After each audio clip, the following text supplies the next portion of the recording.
this fetish, but I know one thing. I got balls and feet, baby, cause it's my balls all day, every day. Good, cause it's my feet, wouldn't change for the world, baby, cause it's my balls. Baby, cause it's my balls. Baby, cause I got feet. We're back. Ladies and gentlemen, welcome, mother fathers. We're back. It's the Mike Daddy. He's back at you. It's time to talk some Champions League. Shout out to Trick Daddy.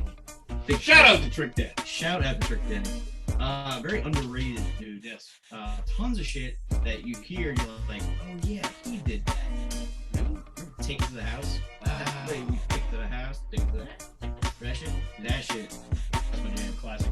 That reminds me when the Saints used to suck. That was like our thing. Like Joe Horn was like whipping out cell phones, scoring TDs, and like, you know, that fucking jam would come on. Like, that's the way we take it to the house. Take it to the house? Too bad I couldn't take it to the house on like real teams. Anyway, right. Welcome back, everybody. I hope you had a great Mardi Gras whirl. That goes for folks in Brazil too. Kind of out. I know. I wish I knew somebody that's been to Brazil before.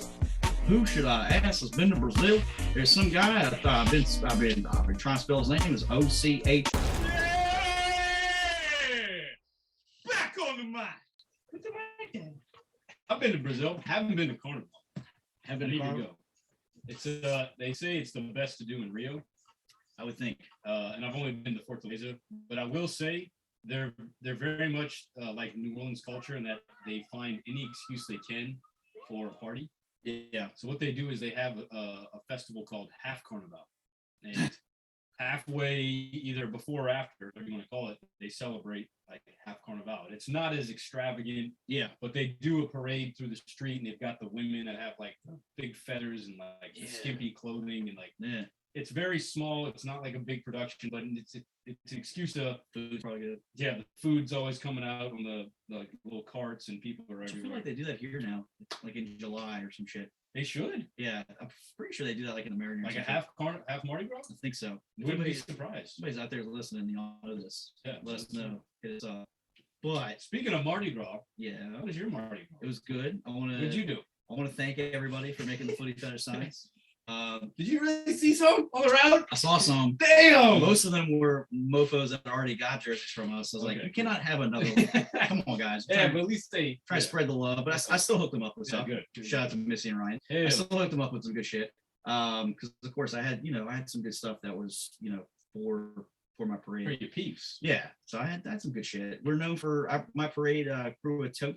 Tell them what happened. For you guys all around the world listening. We're known for hats, fedoras. Oh shit! It's become like a big thing for us.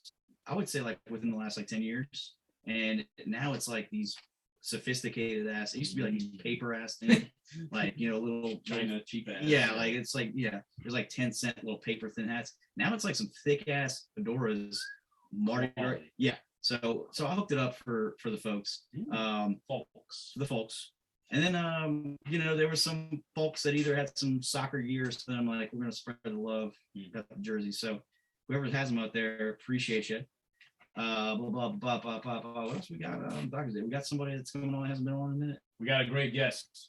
And he's a fan of one of these squads we're going to speak about today. That's right. Introduce him.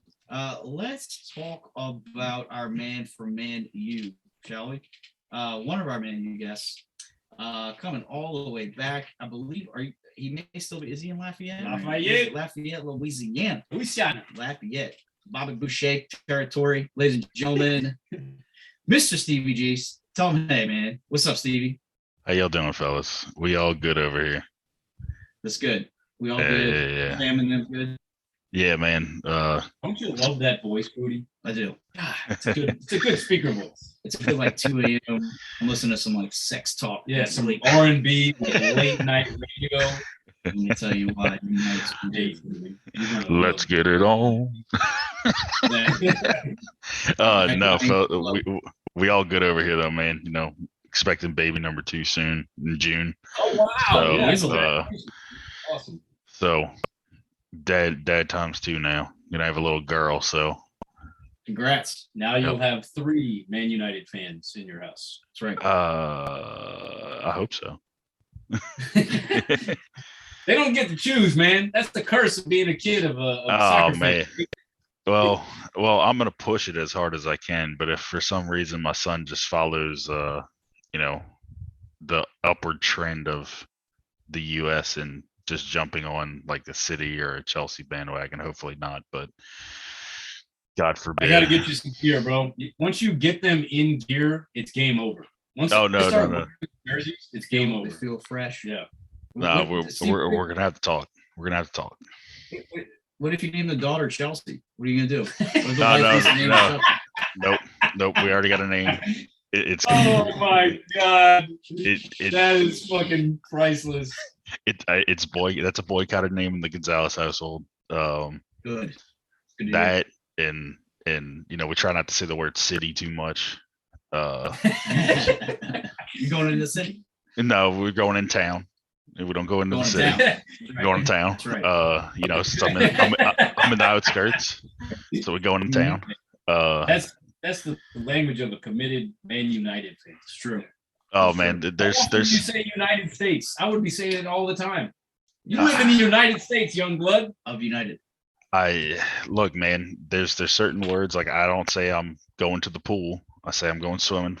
Don't say I don't like liver, even though it's in Boudin. I try not to think about it. It just I don't know what else to say, man. You go to the toilet. You're not going to say I need to shit out my arse. No, Arsenal. Sorry, I was stretching on that one. Yeah, Arsenal doesn't even come up in the household because I'm not even worried about it. Shout out to Gunner Mike. Yeah, shout out to Gunner Mike. Love you, bro. Oh shit, the pain is real. So, Moody, what are we doing here tonight? We need to discuss the first leg, the second of the first leg.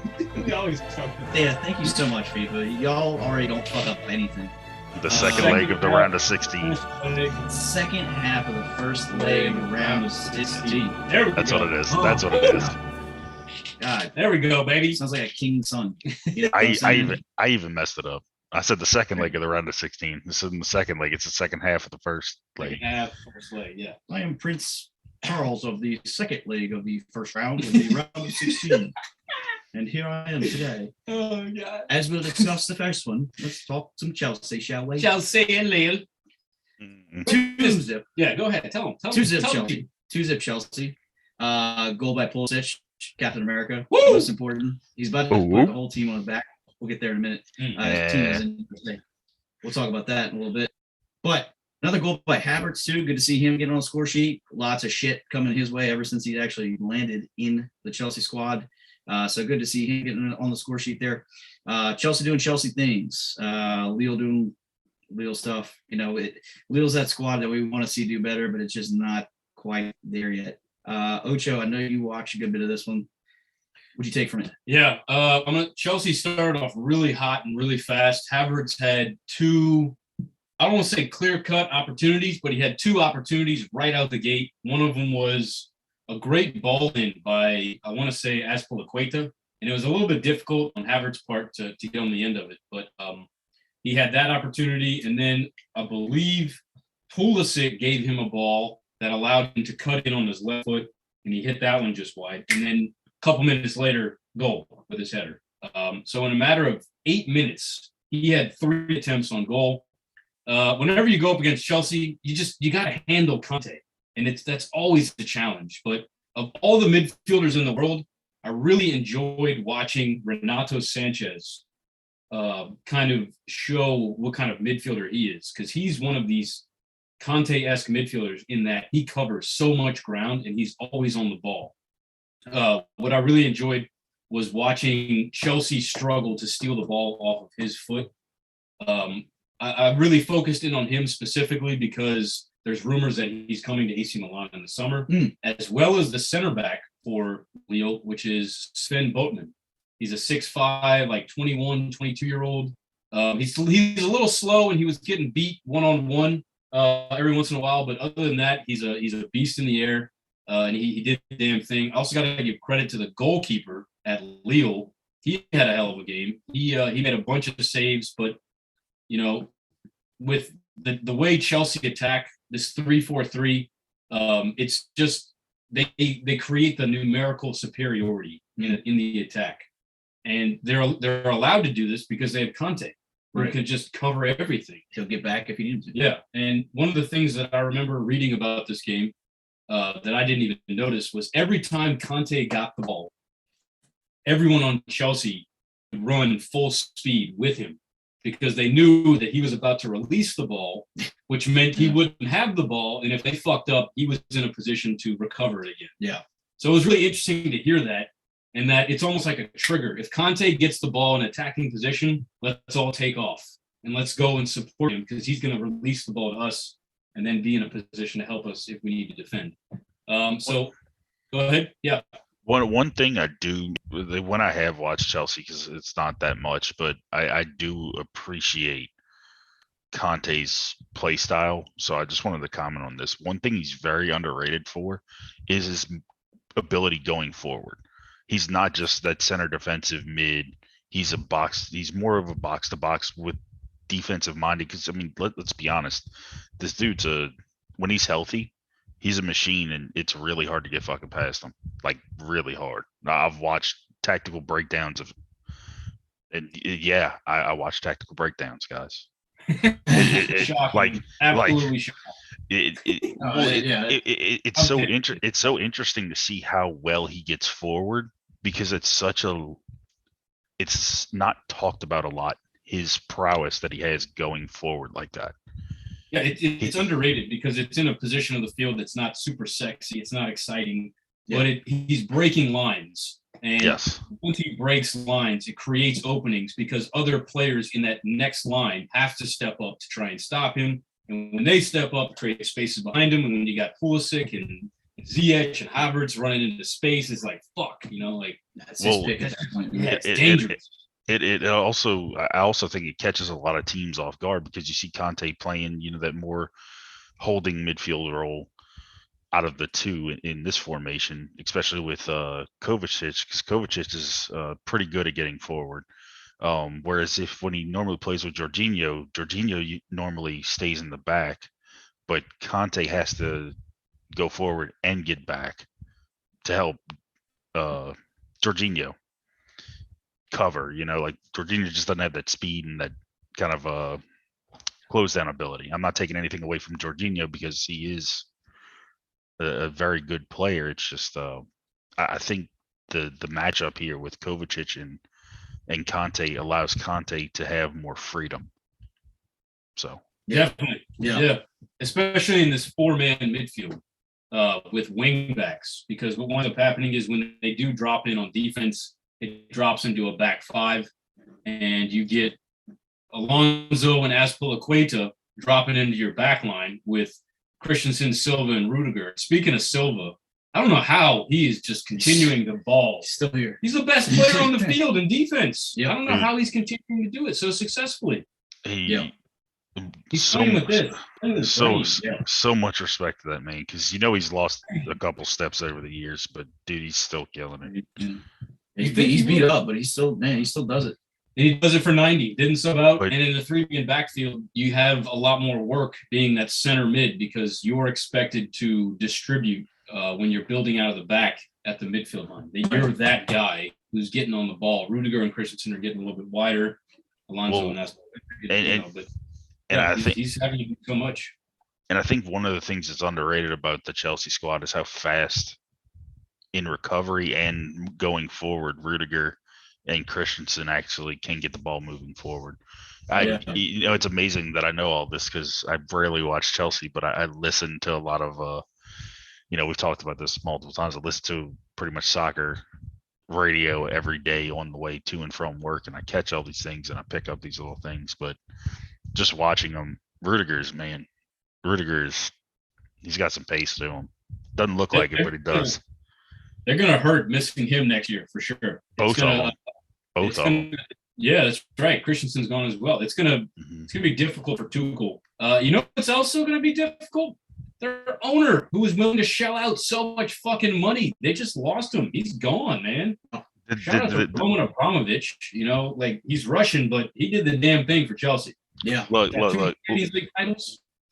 All political aspect aside of this, like Roman Abramovich as an owner, solely as an owner, not a Russian, is in my like the ideal owner, like ruthless when it comes to business decisions, but willing to shell out the cash to make sure your club is successful. Like that, you don't see it with a lot of clubs these days, other than like your Saudis. You have no idea with the new guy. Yeah. But like other than like your Saudis, your Qataris, like anything state owned, obviously they're gonna shell cash. But like, you know, just one guy being like, "Yo, send it, like let's get it." Yeah, find the money, pay it. You know, like fucking Lukaku. They didn't need Lukaku. Look at this lineup. You don't need Lukaku here. Well, here's the thing. Havertz is in my opinion, Havertz is more of a number 10 than anything, or maybe a holding center forward. That's what he did. Yeah, he was more of a holding. But once they got the ball in that attacking third, they were allowing him to make runs into the box. And I mean, like I said, within the first 8 minutes, he had 3 clear-cut attempts on goal, and you're like, "Fuck, this is gonna be a good game." He couldn't help himself. But I'll make a run. Yeah, I just find it funny that they have Timo Werner, who they spent what 50+ million on, and then Lukaku, however much million they spent, and they don't even play. Or Werner got in, but Ziyech. I mean, Ziyech is another one that they spent a fuck ton of money on. that was one summer. Right. Yeah. With him, Havertz, and Werner. Yep, that's right. Werner. Real. Yeah. And that's a guy who could be starting anywhere else. And you know, going back to Pulisic real quick, here's my thing. Okay, he gets the goal, dude. He looked fucking phenomenal this game. By the way, player of the match according to who scored. Hell yeah. And we all know his situation, right? He's injury prone, of course. That's it. It is his one issue. The stamina might not always be there. So here's my thing, man. Just keep plugging him in only in Champions League matches. Let him He's shine. a Champions League boy. Let him shine. You know? Yeah, I agree. Keep him out of the EPL situation because he said there's so many guys they have they don't even need. Well, I would to add on to that, I wouldn't just keep him out of the EPL. I'd have him rotating in. Right? Yeah, like I saw, give him minutes. Keep him not a 90-minute starter. You No. know, definitely like starting him for Champions League because clearly that's an impactful player. Right, You know? and he's ready to fucking shine. One shot on target, 2 key passes, 89% passing accuracy. Shout out to the young American doing the damn thing. Let's check some defense here. What you doing on defense? 2 total tackles? Shit, man. This man's getting all over the field here, getting involved with key passes, getting in with assists, getting in with tackles. Didn't have a lot of passes, only had about 26. So actually, he probably had about 22 out of 26. If I had to take a guess at successful versus total. But overall, quality team. They could go all the way if they stay healthy. This is a really well-coached team. I like Tuchel as a coach. They have a fantastic goalkeeper who we didn't even mention. Mendy is just he's on form. The guy's on form. Just clean sheets too. And they have Thiago Silva. It's a really good team. As a former, or I guess a member of the goalkeepers union, I guess you're in it for life. I don't know. Yes, dude, he's good, man. Like I'd say like definitely top 5, maybe top 3. Oh, for sure. Right now? Yeah, right now. Yeah. Easy. Yeah, I totally agree with you. I'm going to just quickly pull up his saves. Betting app I've been fucking with. You can bet on clean sheets. Oh, him. Yes, sir. Oh, my God. Yep. Especially against Lille? Yes, sir. Although Lille they had their chances. He only had 2 saves that game. They keep getting fucked and having to play the tough groups. They're never going to not play a tough team because they're just a lower tier team. Right. And that's unfortunate. We'd like to see them draw like Benfica or something like that. They lost a lot of players in the summer. They're about to lose Renato Sanchez and Sven Botman. Yeah. Like this team is literally turning into like a Dortmund or Ajax where they get young players able to compete in Champions League. They go like 16 round of 8. They lose, flip their players, do it again. Well, and it's just a money revenue stream for them. That's all it is. Well, if I'm, and you can correct me if I'm wrong here if you know, but I'm pretty sure the guy who was at Monaco who was doing the same exact thing when Dembele and he's there now. So Yep, that's him.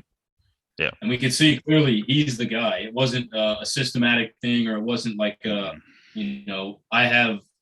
have a certain player academy. He's just got a method. And I've looked into it. His name's Luis Campos.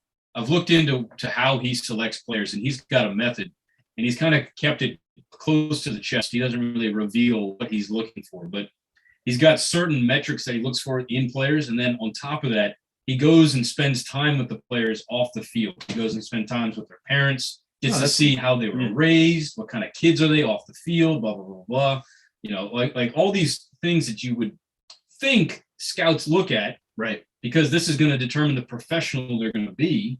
What are their habits off of the field? He's a Nick Saban, man. Yeah, he's a Nick Saban. He's going to meet the fam. He's going to have dinner with them. Hell yeah, dude. Yep. Hell yeah. Get you some red beans and rice. Ready to move on to the next one? Yeah, let's do that. Yeah. You got one more point? Shout it out. Oh no, I had some red beans yesterday. I was kind of Oh It yeah. was a good week for red beans. Good week, baby. Popeyes and Kincaid. I had Popeyes for the first time in a long time. Oh my god. Oh my god. Spicy strips. Oh, I It had was a spicy two tenders breasts. ball. I like Oof. bread. Two breasts. You know what I was doing? Just a little side note. I was ripping the chicken and chicken skin off the breast, Mm-hmm. and then I split my biscuit and I put it on the biscuit, and then I was taking the red beans and rice and dropping on there, and then made like a little biscuit, chicken, red beans, and rice. Oh man, so Did you, side Go note to ahead. side note to that. Red beans and rice wrap? Is that where Yep. you're going? Yep. I've never had it. It was like what, $2? Chicken strip. $1.59 maybe. Yep. Shoot. Back in the day. All right, Was where it was at. slept on that one. But Sorry. anyway, let's move on. Who are we talking about next? We got Villarreal. The Yellow Submarine. We all live in Yeah, the submarine. But The old man, lady. the old lady, what a weird one. 1-1 draw. Weird. So fucking weird. A 30-second goal, a 30-second debut, Champions League debut goal. Hell yeah. My boy Vla Vla's got the dude. If you haven't seen this goal, by the way, Blah, blah, the man's not looking. Not even look. Well, he knows where it is. Right. He's just Head totally. down, bang. It's one of those as a coach, where you're like yelling at him, like, look up. And like he doesn't have to. He's just like, nah, I got it. Even the It's keeper is like caught off guard by it. Yeah. Amazing. Well, Another he thing hit that was it weird a weak foot. That was was- Yeah, he did. He did. He's a lefty? With two defenders on him. He's a lefty? I Yes, think he was. yes, he I is. didn't know he's a lefty. Yeah. Damn, that was a great goal. Makes him even more valuable. Yeah. It's ridiculous. No, weird one because Villarreal, as we know, the team that likes to show up for big tournaments, the team with the coach who's seen a lot. Obviously, Allegri on the other side has too. But I was expecting way more out of, even as a Juve fan, I was expecting a lot more out of Villarreal. I actually had a good bit of bets that immediately died with that 30-second goal.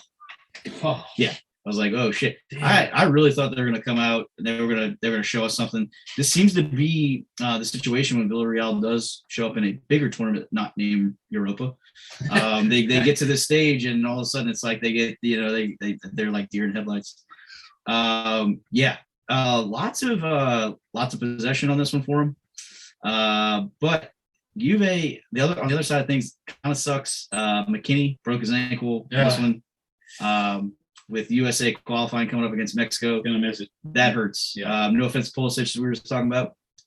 There's other people I feel like that could fill Pulisic void on our squad, but I don't feel like there's anybody on our squad that's going to fill McKinney void. So So I'll throw a hot take out there. I think Acosta can do yeah, good enough for us. yeah, I'll take good enough. I'll take a draw. We got 3 games. I was looking at them. It's like Panama, Mexico's next though, right? Mexico, and Honduras, I believe.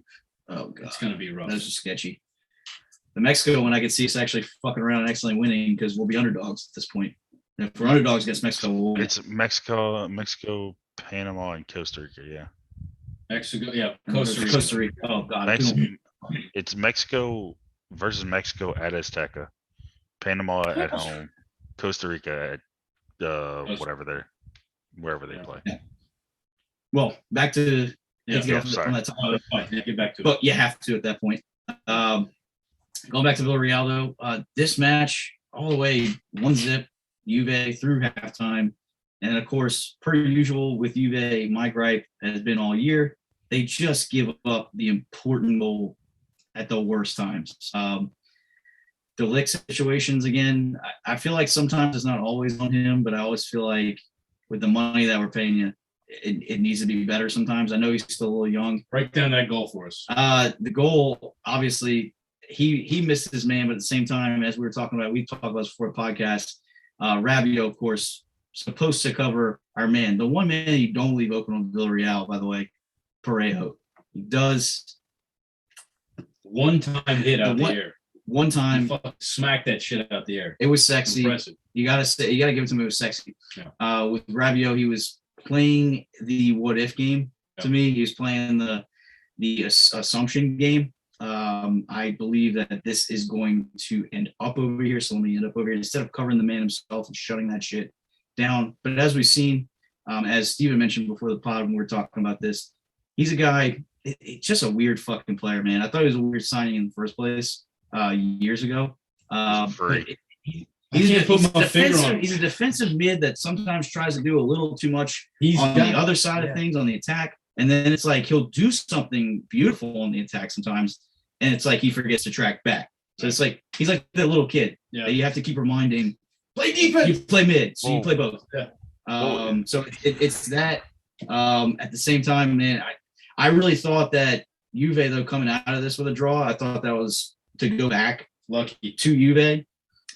That's to go back to Turin. I think that's going to help them. But I really thought they could have snuck away with this one. But this was an easy draw. You got to take advantage of this. It's also the story of Juve's season to me. Just giving up important goals. When giving up too many goals, man. Just ever since, if you go look, actually, ever since Sarri took over, you're going to see a drop off. I can't remember who put this little report out, but you just see a tremendous drop off on a team that was known for shutting people down and not giving up goals. You now see them every year. It's getting a little worse every year. So either Bonucci's got to go per usual, build around De Ligt, or maybe you cut your losses with De Ligt because you spend so much money on him. Go buy a couple guys that can help. Some pieces. And I got to put my man in the spotlight though, who's trying to bust ass. Our boy, I can't ever say his name. Fucking DeShilio, man. You like him? I like him a lot. You came really from Milan. He did. Yeah. I was about to roll I did not. He had a lot of hype built around him at Milan as like a center back, and we moved him out to right back. He really didn't pan out. So and he was there when Allegri was there. I like him for that fact. He is versatile dude that you can put in a couple different spots. Right here, as you can see, Allegri rolled out with the 3-5-2. Yeah. With him kind of just working that sidelines, he didn't get the best rating of all time, but he just always seemed to be there. Yeah. And if you're always there, you always have a chance to make a play. If you're not mentally into it, you're not mentally in the right spots, you don't know where to be at the right times, you can't always make a play. You got to rely on others to make the plays for you. He's one of those players, by the way, that got caught in one of the greatest goals of all time highlights. I think I already know which one. Cristiano Ronaldo. Yeah. You could see him stick his head down. Yeah. Try and win that header. Yeah. So I didn't see this game, but what I did watch, the first half highlights was very quick. It was like goal, and then it was like, okay, half is over. And it was like, what? Yeah. Was there really nothing else that happened this whole half? It was almost like both of them were shell-shocked. Typical Allegri. We got a goal. Let's sit back. Chill. We'll win the game 1-0. Right. And unfortunately, it was all going to plan. Rabiot, as you said, didn't track his man. The Ligt might have gotten a little out of position. Left it wide open. Yeah. And like you said, Rabiot was playing this game of, I dare you. Yeah. I dare you. Let's see if you can hit that ball. Okay. Yeah. Boop. Right over the top, man. His mom, who's his agent, is going to tell him what a great game he had. Pet his head. But you should have some like mine, which should be like, what the fuck were you doing? Cut him some orange slices, give him a Capri Sun color. Absolutely. Okay, honey. The nanners. You got to have the nanners. Yeah. So something else that really took a lot out of this game was McKinney getting injured. Yeah. Because I want to say that when he got injured, it was after, it was. Locatelli gets taken out. Locatelli is a very attack-minded, I'm going to break lines with my passing. Yep. He's one of those types of players. McKinney, for the most part, if you look at, I remember seeing some key moments in the game. he was one of the 3 more forward players. Yeah. Which that's an instruction from your coach. I want you to be up higher, like a Mazzella. Be involved. I want you up higher. And maybe it's because he's got the stamina. Locatelli and Rabiot are behind him. Once Locatelli comes out for our tour, you lose that ability to break lines with passing, but you still have McKinney in there. And then McKinney gets hurt, and you've now lost your 2 best attacking midfielders out of the 3. You got to bring in Zachariah, who I'm not sure is a attacking minded. He's more defensive. So now you're here with Artur, who all he does is he just dribbles. He's a fantastic dribbler. You can't take the ball with his feet, but he can't really know do what he anything does. else. I really don't. When he gets in a rhythm, when he was at Barcelona, he can do that little like tiki-taka pass and move. That's phenomenal. his style. When you're asking him to break lines with like long passes, I don't see him doing that. No. So you lose Locatelli, you lose McKinney's ability to like break lines with his dribbling, his just attacking ability. And then you have Rabiot, who's like hit or miss. He's got moments of brilliance, and then other times he's like, "Hey man, you forget you're playing midfield or what? What the hell, dude?" Exactly. Hey bro, you still playing midfield or what? Yeah. You gonna get back tonight or? I have to admit, I do have his card. It's so rare because it was at a good price. I would assume. So I had to buy him because he's a French all-star. Yeah. He's going to be on the French starting 11. We're trying to build our rosters ahead of the World Cup. Oh, so you'll have a bunch of guys that we're looking to Good get idea. Europeans, not Europe. We're looking to get World Cup starters. Yeah. That are currently starting in Europe. So you'll have a lot of guys that are So playing. we'll have them ready, so that when the World Cup comes around, we'll be able to fill rosters. Yeah. So the big question mark right now, I'm gonna break into this real quickly. The big question mark right now is Donnarumma, because Italy and Portugal are in semifinals. If they win those, they still have to play each other for that one spot to go to the World Cup. So there's a big fucking flip of the coin here. In Italy missing Chiesa. Italy's missing Chiesa. Sheesh. Yes. Insigne's about to go drop in form playing in the MLS. Right. He's going to go play in Canada. Right. Uh, He's just scoring on Sunday though, huh? maybe. Maybe. I know the MLS is starting, so I'm not sure if he gets to play with the rest of the season. I'm sure he's there. I heard a rumor that Oh. they're going to try to snag Mertens with them too. Go for it. Yeah. Oh my god. So- Yeah. Oh my god. I'd go watch Toronto play after that. Fuck, that would be sick. Yeah. They So, play in Atlanta. Oh my. hey, so just speaking of MLS, I don't know. This is from Sirius XMFC. One of the guys on there, he's Tony Miola, the former goalkeeper, U.S. national goalkeeper. He's one of the hosts on the show. He was down in Miami opening weekend, and the word on the street is that he was being told that 2023 Messi will be in Miami.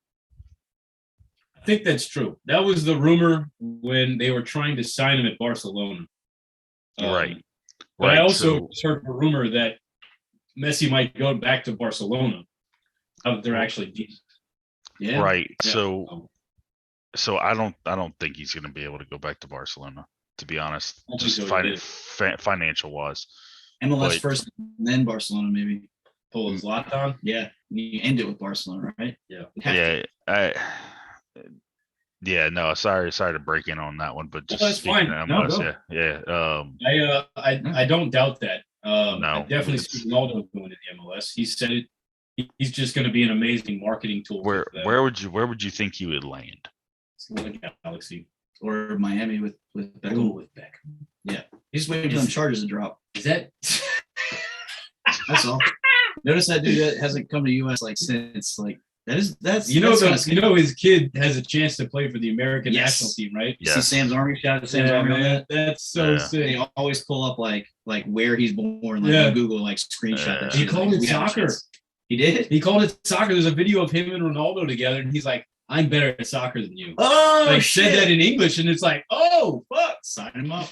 Sign him up. Shout out to that waitress that Ronaldo impregnated. Yep. We love you. Thank you, girl. You gave us a chance to get CR7 Junior. He tipped very well. You have a millionaire little boy now. He's killing it in the leagues. bro. yeah, Like, he is. because he was in Juve's league, Oh, he or killed little it there. youth leagues. Now he's in United's. And I think Yeah. he had like 23 games, he'd scored like 40 goals. 40 goals and like Well, 20 assists or some shit like that. I was like, so there was a report that Cristiano Ronaldo Jr. doesn't want his dad to retire because he wants to play with him. yeah, that'd be sick. Mm-hmm. Ronaldo has it in him. It's all a matter of whether his son has got the drive to make it to that level. He's what, 13, 14? He's younger than that. He's 11, 12? something like that. Maybe. 11, 12. He's trying to. LeBron said the same thing. Well, He wants his son to. yeah, but wants to play with his son wherever his son goes. Bronny is like, he's a junior right now in high school. Yeah, Pelicans Oh need to my tank god, for he's years. fucking 11. There's no way this is gonna happen. Oh yeah, Yeah. no, Ronaldo's gonna be in the U.S. and MLS playing until he's 40, but that's about it. Well, shit, his son could probably compete in the MLS. Yeah. I mean, fuck. New York City just signed a 14-year-old to a contract. So that, yeah, man. yeah. Wow. Remember Freddie Adu? Well, Nobody else does. no. This kid's younger than Freddie. This is the youngest That's professional yeah. contract ever signed. Yeah, that's a real deal. You look at him, you're like, he's 14. Yeah. Yeah, he He's looks like a fucking baby. 14. Yeah. He looks like a baby. Is it bad? All right, let's move on. to the next one. This Sorry, is great. sorry. I love this talk. No, this is fine. Don't apologize. Oh, Benfica. wait, hold on, real quick. I had a note written down. You better Uh, apologize. God damn it. Now you owe me So- an apology. So Go ahead. I had that just watching Vlava, whatever the hell his name is. Blah, baby. Yeah, Vlahovic. I had because I watched him when he was at Fiorentina because I heard the name. I was like, okay, let me get interested in this dude, see what's up. Over the next 10 years, him and Holland are going to be fighting for the best 11 strikers. Hey, All right. hey. All right. Hot I take. see you, bro. I agree. I've been telling people are going to overpay for Holland, and Vlahovic is going to be the real winner. Whoever gets Vlahovic is going to win. As far as like buying that player and using him, The lights don't seem too bright. And he literally he moved in, same league, yeah, but you're moving into like a whole different market. And First he game. scored first game. first Champions League game, Didn't look different. looking like Holland, just Right. scoring goals in games. Doesn't care Now- what it is. Now Yeah. they're two similar players because of the build, but they're still very different in my opinion. I think Vlahovic is better at holding the ball up. Yes. If I have to, Yeah, if Holland's I have better. to find a difference, I think Yeah, Holland I'm might be saying Holland might be a more pure striker of the ball, but I Yeah. think Vlahovic is more all around. Maybe not to the upside, maybe not as much as Holland, but still all around. I would put them right there with each other. yeah, for sure. We've always said on the show that Holland has some trouble if his back's to the goal. Well, we just saw with He has to be Vlahovic, running. his He back's has to. the goal. He has to. Holland has to be running, not necessarily Yeah. full speed, but he has to be moving. Yeah. So Mhm. sorry for the We've caveat. seen Let's, Vlahovic. No, it's fine. We've That's a good seen point. Vlahovic at Fiorentina, like you said, be able to turn with his back to goal. And then on top of that, his ability to press on defense is also, Yeah, good he's a point. very intelligent presser. Because you're by yourself. You have to just channel the attack. I'm going to channel it this way, but yeah, well said. I think I like that's it, a yeah. hot take, but I could see that happening as well. it's not- Speaking of hot strikers, we're going to go over to Ajax. Oh boy. Our boy Sebastian Haller scored 2 goals, one for his own team and one for the other. Ajax tied Benfica. I thought Benfica did not deserve this at all. Ajax looked way better in my opinion. They got lucky with an own goal, and then also got lucky with like a fumbled. You were describing it. Totally blanked on what this Yeah, goal was. the tying goal was within the 80th minute, so almost to stoppage time. So like you said, like Ajax had it. It gets batted up into the air by the keeper. And at that point, it's like equidistant from a striker on the other squad, and of course, from Benfica's striker, Yeah. and from the keeper, Ajax keeper. So like then it was like they're both like looking at each other with like that look in their eye, like Am I gonna beat you or what? So it's like high noon, like who's So- fucking getting it? so And of course, I, Benfica's striker gets it. I don't And put it remember who hit the ball, but it was about a 25 to 30 yard strike. Or scroll down. Let me see if I can see. Yeah, there was some power on it for sure. But it dipped at the last second. Yarmolenko. Oh no, Yarmolenko. Yarmolenko. Yeah, so he Well, no, Oh, and this dude, I remember he shouted out Russia. Okay, I remember. He scored the goal, but someone else hit the ball like 25, 30 yards, and it dipped at the end, which caused the goalkeeper, because he was diving to his right, but then he had to hit it with his left hand because it dipped back. It swerved back to the right. So I do remember, just like straight up in the air, and it just went straight up in the air. It was unfortunate. Like you try to parry that over the bar, but it just literally went straight up in the air. Yeah, Yarmolenchuk was our little Euro hero. Yeah, he was. Ukraine, Shout out to the Ukraine. I love that goal. When I saw that and then someone lift his shirt, I was like, this was meant to happen. Mm-hmm. Especially with all the stuff going on. I don't know why I said Russia. God, why it just it looks like a Russian name. I'm so sorry, Roman. Yeah, that's first name is fucking Abramovich. Jeez. Anyway, Yarmolenchuk was the one who got the standing ovation from Benfica, and I forgot the team that they were playing. It may have been this game. I don't know. He did what? Did you say? He I think it was him who got a standing ovation, like the game after. I think it was this game. Yeah. Was it this game? Okay. Yeah. And so he was. I mean, after he scored, he lifted up his shirt and he's like, "Yeah, okay." Prayers and love for Ukraine. Yeah. Speaking of strikers, though, before we move on, I don't want y'all to forget that name, Darwin Núñez. Darwin Núñez. I know he has been a hot name in So Rare. Yes, he's high on. I mean, pretty much Uruguay. He's high on pretty much everybody's radar in the top 6 in the Premier League. Of course, your big clubs in your Premier League are trying to get him. That I've seen. Yeah. Obviously, Barcelona's linked. Real Madrid's linked. Your typical suspects, but if you just type in his name and then just click it into Google, and you could see like news articles upon news articles, like Arsenal, Liverpool, Arsenal, like United. Man, he's already got 35 mil tag on it. That Darwinism, dude. Like on the United Discord that I'm a part of, his name gets thrown around all the time as someone who would be great to fucking have come in. So just keep the name on y'all's radar. You can probably expect some move for him this summer. Yeah, definitely. I mean, just the fact, like you said, he's got all these articles with his name attached to it, with all these big name teams. And that could just be agent spin too. You never know with this European news outlets and everything like that. So yeah, these EPL teams love to just spout some bullshit. Yep. And so looking at this game of tagging EPL teams to it. Of course. One of my favorite things that I noticed that writers will do is they'll bring up a player's previous teams when it has nothing to do with the article. Like, so Zlatan, whenever Zlatan gets mentioned, they'll be like, yes, and the ex-Man United player. The ex-Man United. And it's immediately, if you're like, if you're a Man United fan, it'll pique your interest because the name gets caught in the search engine options. This happened to me earlier. I was scrolling through Facebook, saw ex-Man United player or ex-Man United star. They use the word star. Hits like 30-yard, free kick, and it was Bebe. Bebe hasn't played for United since like 2010. Yeah. Like he's playing at Rayo Vallecano, and I don't even think he was a star back then. Maybe 2012, 2011, but still, it was Bebe. Like I was like, okay. Hey, Bebe. Click, bait. Gotcha. Yep. It got me. It'll get you. Looking at this game, Ajax doing Ajax things, 60% possession to 40. They had less shots. Benfica had more shots. But when we look on shots on target, Ajax had 8.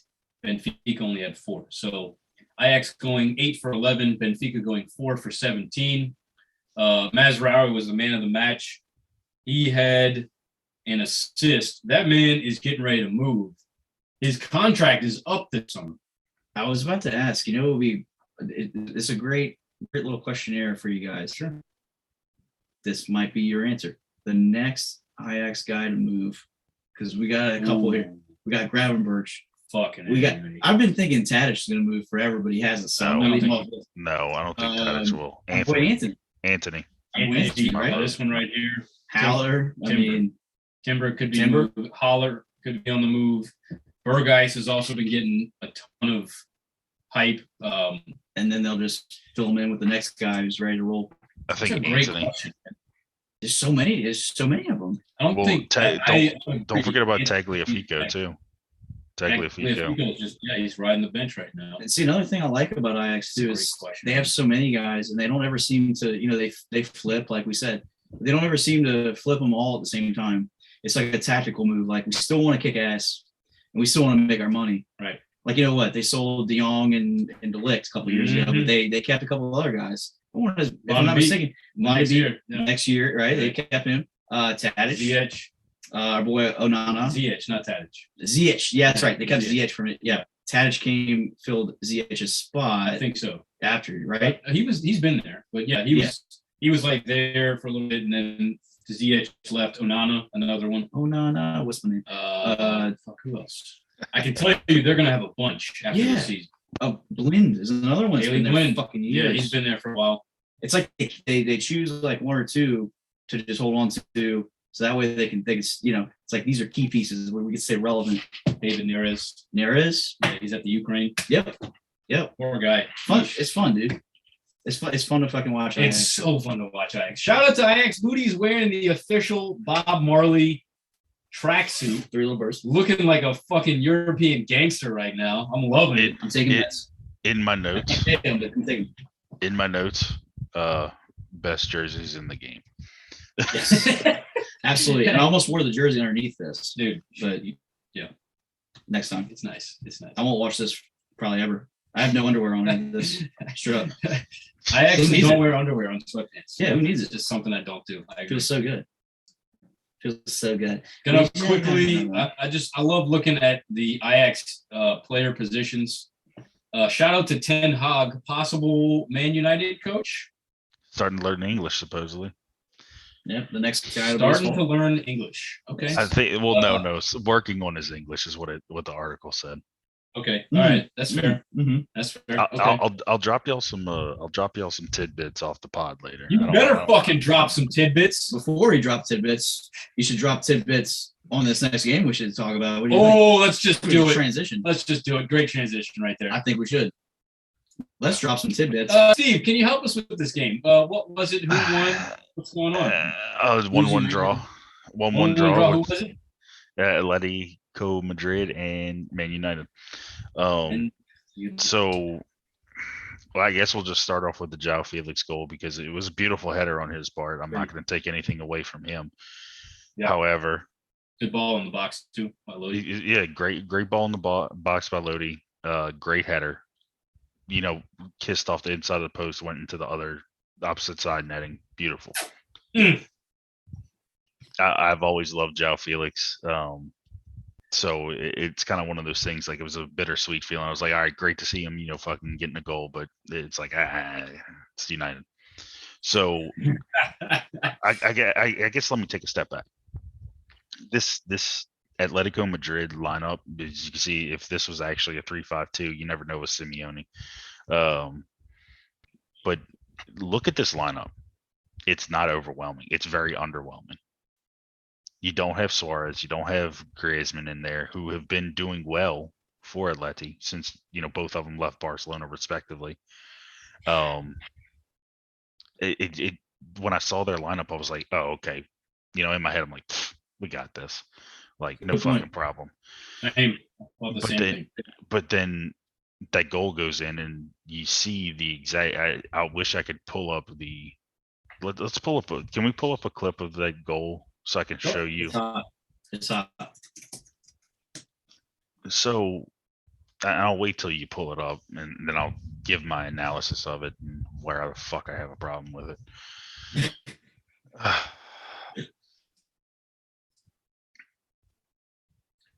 All right. So right now, Ren Lodi just picked up the ball. This was off a corner, right? So they Fuck, oh that's yeah. so good. Yes, sir. So I'm a little bit behind y'all.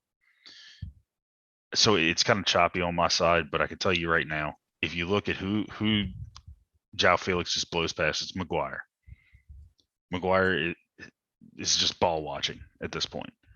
So one thing, if you kind of want to break it down, if this was off a corner, I can't remember exactly what it was, but if it was off a corner, United has been absolutely horrendous. You have, excuse me, you have three center backs in Lindelof at right back, which did not work at all. You have Maguire and you have Varane. That's a well played ball, man.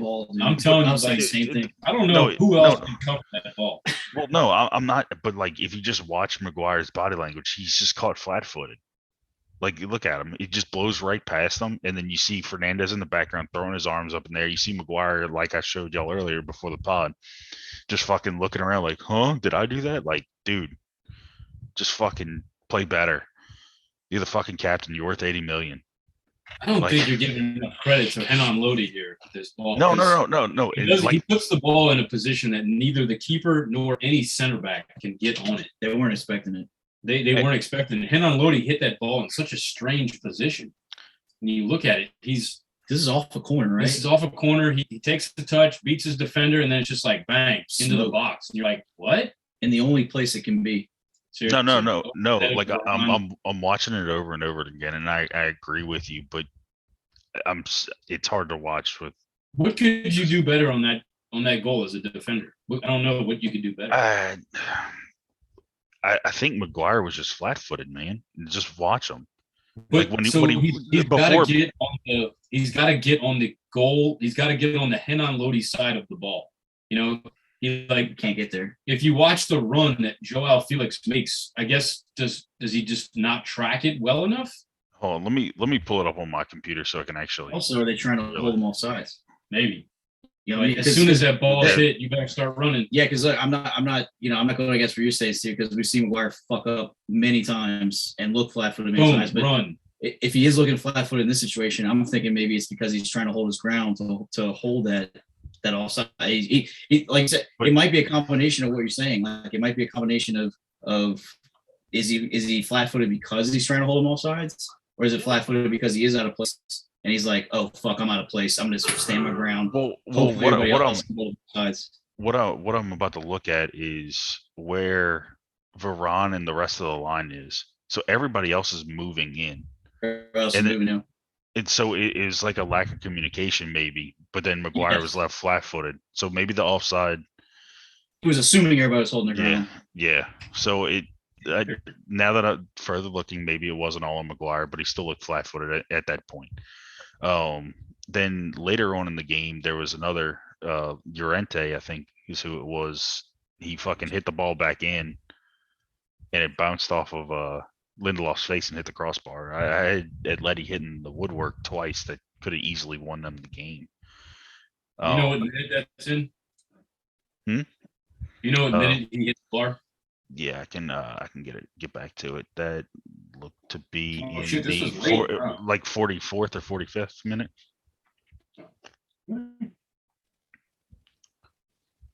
But it was a cross. It was another cross and header off of Llorente and just bounced right off of Lindelof's face and almost went in. But anyway, in a nutshell, United's performance was a lot left to be desired. You see Fernandez and Pogba together. You always kind of get a little excited. You know, you see Rashford, Ronaldo, Sancho the front line that you would love to see. You know, you're thinking, okay, Sancho's been picking up speed. Ronaldo's going to do his thing. He may turn up with 3 goals. He may just be a provider. Really don't know what you're going to get at this point because it all depends on how United is feeding him that day. And it's really hit or miss for me. I think with the right back situation, we're just rewatching the highlights right now. There was a chance that Atletico had. Jesus Christ, I don't know how that didn't go in. Right before half, Atletico. Who was that almost put it? Was that Joao again? No, it was Llorente. Llorente. Yeah. He's a sneaky fuck, isn't he? Yeah. He's good, man. Liverpool. Yeah, I'll never forget that, man. I know. Dude, I wouldn't have put $1 on that if you fucking begged me on a betting app, dude. So, Liverpool. So, I mean, for me, I thought this game was a matter of coaching. I thought Simeone outcoached Oh, Rob 100%. 100%. From what I saw, he played. Simeone came in with a 3-man backline, I believe. Yep. Correct. Yeah. And Like a Weird, 3-5-2. weird for him. weird. It's very weird. I think he did this intentionally to neutralize the wingers of Man United. So what I noticed was they used Fred to split the center backs, classic German. Let me split my center backs with a CDM and have my outside backs go high and wide. But what Simeone did was he was like, fine, you can use your outside backs high and wide. So shut him down. He dropped Lodi and Versalco back with the Ronaldo, Jimenez, and Savic. And what they did was Lodi and Versalco just pinned down Rashford and Sancho. So you eliminated that ability to get the ball to them. And then what he did was he put Ronaldo as a left center back, and he's typically a left back. But what this did was Versalco, if he ever dropped into the back line, Lodi was then free to go forward, and you now have You still had the help in the back. you still got a back four with a left back playing left back. Right. Yeah. So now you've got Lodi going forward as a left wing back with Reinildo, who's a left back, and behind him support. And now you've got Lindelof and Rashford. Lindelof, I mean, the fact that Lodi had man of the match tells you a lot about Lindelof as a defender. Right. I thought he did very well as a center defender, but out there wide on the right, it was just not ideal for his. Where's Saka? I think he got subbed in.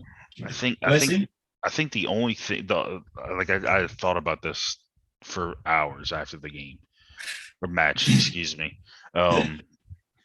Why was Lindelof on the right? The only thing I could think of is that Lindelof can actually drive forward with the ball and hit a decent ball. He's good with his long passes. He is. He can switch field pretty well. He can play a long ball over the top. I've seen him do it multiple times. But like Lodi, I mean, like you said, Lodi was man of the match because Lindelof was at right back. He was just getting dominated because he's not used to playing out there. Right. Like he's used to having a little bit more cover. He's used to having a different type of partnership with Varane. Not like you can't play two center backs. I mean, I guess you could, you just half the field and play two center backs, but it doesn't fucking make sense. So I still scratch my head about it. And dude, this is a perfect example of one of my biggest, like if you look at Manchester United's player positioning, look how jumbled up that shit show is. Yeah, it's a lot of players on top of each. And look what players are right there. That's Fernandes, Pogba, Ronaldo, and Rashford. Yeah. Do you think this is a product of, the biggest question when Ragnick came in is this guy's going to expect more out of all his guys than they're used to? So you know what I mean? Like you said, Lindelof, he's not used to that, but Ragnick's going to be like, I don't give a shit. Well, no, and I'm not saying that I disagree with that statement, because at the end of the day, you're out there, you're getting paid all this money, you better fucking perform. I mean, let's be honest. Like you're a professional player. You feel it, yeah. You feel like some of these guys like maybe aren't going to be able to hang with what he's asking. Well, and that's the thing. Like, and like Hugh and I were kind of talking about in the text message, say I'm on the fence about this team just in general. Like I don't know what the fuck's going on. I really just want it figured out. I want continuity. I just want someone to come in that stays longer than a fucking year and a half or 2 years. I want some continuity. I want to see where it goes. I want to get at least 3 years out of the next manager, at least. Get a true identity. There hasn't been one in years. Yeah. And it's just extremely frustrating. And this is a pure product of it, because you have, and here's one of my biggest things about United. A lot of these players are selfish. Yeah. Dude, if you watch any United highlight, you see 5 people throwing their arms in the air because they're wide the fuck open, and someone takes a stupid close angle shot. Bruno. But I don't care who it is. It can be Ronaldo, it can be Bruno, it can be Sancho, it can be Rashford. I don't care. It can be Pogba for all I care. I don't care who it is. Every single one of them does it. Yeah. It's locker room issues. That's straight up. It's obvious when you. Yeah. the fact that they're criticizing their teammate on the field means that they are not communicating in the locker room. Yeah. That's Yeah, a very clear and evident observation that you can make. Yeah. And I'm sorry that I'm kind of hijacking this into a United segment of the This is why we episode, but brought you on here. We needed a hijacker. We needed a jacker on this show. You know what I'm saying? I wasn't enough. No. but I'm not- no, I'm seriously, not- like let's I guess we'll go to the positive of United. It's gonna go a little bit deeper than this game, so just bear with me. So Elanga is Brought my cigarettes. yeah, maybe go take a bathroom break, do whatever you got to do because I'm gonna be rambling. Elanga is like I said in a probably like what you put some eyes like kind of asking what he's about, and Just heard his name. yeah, you just heard his name, and like I said, Rashford from probably 3 or 4 years ago is what I'm kind of comparing him to. When Rashford kind of first bursted on the scene, maybe not right away, but like his first full year, I'd say this kid's probably already at that level. High work rate, seems like a great attitude. Dude, if you watch one of his interviews, very, very like it's passionate, it's true, it's a breath of fresh air from your standard captain post-match interview. It's you can tell there's a passion there, and he does want to play well and play for the badge, which is great to see. You see that in most young players because they get their opportunity, they're all excited, and give it time. But I think he's going to come good, man. And there's a couple other ones. Hannibal, I can't pronounce his last name. He's Tunisian. He's at the front. Yeah, he's the one with the side show bob hair. Yeah, Right. but the kid, from what I'm seeing, he's going to be good. There's a couple other ones too, but I'm not going to get into that. If y'all want to go into a full United episode, you have to call me. But but yeah, one, and I see Cavani up here on your screen. I would love to see Cavani and Ronaldo up front together, but the few times that we've done it, it's been against teams that hold a deep lying back line, basically park the bus on us. And for some reason, those two working together can't break down a back line. I don't know why. But when Ralph first came in and he was running the 4-2-2-2, it just wasn't working. I don't know why. I don't know if it's a lack of communication. I don't know if it's a players. I don't know. With everything that we've mentioned so far, it's pointed to this for me. And tell me if I'm wrong, but I have this vibe that maybe a lot of, in my opinion, I feel like a lot of times the coach is getting a lot of blame here at United, where we're starting to see maybe that's not the case here. Not the case. No, it's not. I feel like maybe like either the scouts or the front office, they're seeing this talent with these young guys and they jump on it without really digging into what kind of person they are. What's the personality of them? So you see a lot. I hate to compare it to NFL. Like a lot of NFL teams they're going to give you like a Wonderlic test. They're going to talk to your fucking family. Before they don't care about the X's and O's anymore at that point. Because in my opinion, a lot of these guys, they got the X's and O's covered. Attitude over aptitude. Attitude, exactly. You feel like it's and I ask many United fans this all the time. I'm not just throwing this out there. I'm really asking. Do you feel like it's like they're not digging deep into who this person is? They just see the talent and they got the money. They just throw the money out there. They get them. Like even like Pogba. I love Pogba, man. You all got to admit, there's a fucking attitude problem there. Yeah. Absolutely. And his agent definitely fuels him. Right. Raiola is not one that's gonna like, hey man, your attitude is really fucking it up. It's like, no man, yeah, this is good. Yeah, this is good. In the back of his mind, he's like, more money for me. When you're a young cat, everybody you're the shit. You're gonna believe you're the shit. So my take on that is, and I've preached it in that good attitude. Yeah. And I've preached it in that group message that we're all in. It goes a lot deeper than I can get into on this podcast. It goes into everybody all the way up to what Woodward was doing. Thank God he's out, man. He was a fucking banker that was running a football club and trying to make footballing decisions because they don't have a director of football, which now they have a technical director and maybe a director of football. I can't remember what his title is, but they're finally trying to make strides to separate the business from football. And that needs to happen. I'll let you know, man, the clubs that have someone who's played soccer in high positions, to give you an example, Bayern Munich, Oliver Kahn is the CEO of Bayern Munich. Yep. They look great because he has the soccer players in mind and he has the sporting in mind. AC Milan, Paolo Maldini is he's a high position there. Yep. You go and look around all these other teams, Real Madrid, right? Ajax. Ajax, they've Juve's got Nedved. Juve, Jesus. They've had Nedved for fucking years. He knows players flock these two. Yeah, exactly. It makes players, especially when you have someone of that high authority, Yeah. come and talk to you and say, "Hey, I was in your shoes as a player. What I'm are you looking feeling? out for you." Exactly. Yeah, like What's I know going what on? you're feeling. What are you thinking? I can help you Right. overcome these thoughts or these feelings. Versus a banker, Versus a guy who just wants money. he's just money. He's just He's money down. hungry. Yeah. Well, So I agree with you, Steven. Yeah.